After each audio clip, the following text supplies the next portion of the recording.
Here is my method for working a crochet edge along the side edge of a crochet piece, including working into different kinds of stitches. So you can see the edge here is just a little wobbly. That's pretty natural in crochet because the stitches lean a little bit on each row, and when you're working flat they lean in opposite directions, so you get a little wobble. So I often work this edging along the side of a scarf or a lengthwise cowl just to smooth it out. I'm here working into stitches that are a few rows of single, half double, double, and treble, so you can see the variation how I work into it. So first up, I'm going to go into the corner and put my hook in. It might be a little tight, especially in this corner stitch, but just wiggle your way in. Ideally, I go under 2 strands of yarn. It's a little hard to see, but there's 2 cross strands in that tight little spot. I draw up a loop. Now I'm joined. I'm going to do 1 chain stitch, which is my turning chain for single crochet. Now along these rows of single crochet, I only need to put in 1 stitch per row. So I'm going here again under 2 strands, draw up my yarn over and pull through both. That's my single crochet, and only 1 in the next row. I don't need a whole lot. The goal is to have it lay flat. Now as I'm transitioning into my half double crochet rows, I'm going to work 3 edge stitches for every 2 rows. So it's not quite double, but I want to do 2 in one and 1 in the next so that everything lays nice and flat. You can play around with this. You might end up with a different ratio depending on your yarn or if you change your hook size, but assuming the same yarn and hook size, usually 3 stitches for every 2 rows works nicely for half double. Shifting into the double crochet, I generally work 2 edge stitches for every row. So kind of find a higher spot and a lower spot in your stitch and try to match that in each of them if you can to make it nice and even.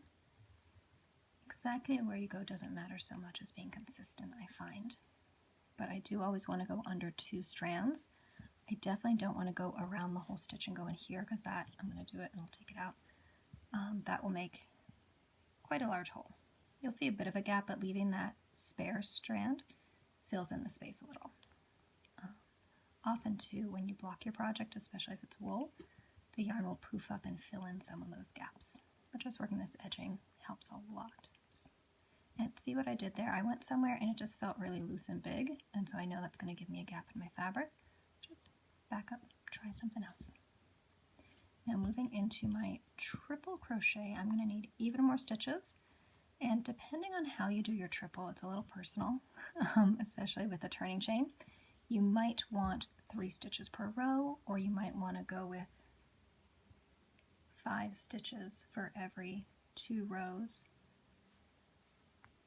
I'll play around with it, especially in triple. It can be a pretty spindly stitch, and if you end up needing 7 stitches for every 2 rows, that is totally fine. And again, that just felt really loose, so I'm just going to twist this a bit and go to a slightly different angle. So here I'm putting in 3 stitches per row edge on triple, which is what I tend to do. But again, a lot of this is about personal tension. So the nice thing is that you can really easily take crochet out if it isn't quite where you want it to be. Now here I am at my corner, and at a corner I work anywhere from 3 to 5 stitches all in the same place to turn the corner. I just feel my way and see if 3 or 5 happens to be working today. When you've done enough, it'll seem like you're already heading down the side edge. So 3 looks good here. And this is a top edge of crochet, so you should be able, on the top and bottom edges, just work 1 stitch per stitch. Especially if you have the same yarn and hook, that should work really nicely. You shouldn't have to skip anything or push anything in here.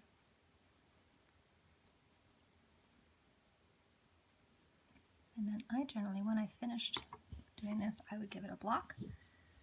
Either just a quick steam block, especially if I already wet blocked my original piece, or a wet block if I haven't done that yet, just to make things lie a little flat. But you can see that this is a much smoother edge than that side. And if it was the same color, it would be hard to see what was going on in terms of where the edging was and where the original piece was. And if I was going to do a fancy edge, generally I start with 1 row of single crochet like this first, so that then I can build in my fancy, lace edge or whatever it happens to be onto a staple even base.